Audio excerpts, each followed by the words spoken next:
Hello everyone, welcome back to Online Help Guide. Today in this video, I'm going to show you how to delete all your TikTok posts. So watch this video till the end. Unfortunately, you cannot delete all the videos at once, but you can delete them one at a time. So let's begin. First, open up your TikTok app. At the bottom of your screen, you can see different icons. Tap on the profile icon that is on the bottom right corner.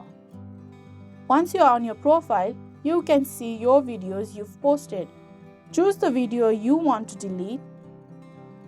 There you will see 3 vertical dot icon. Tap on it.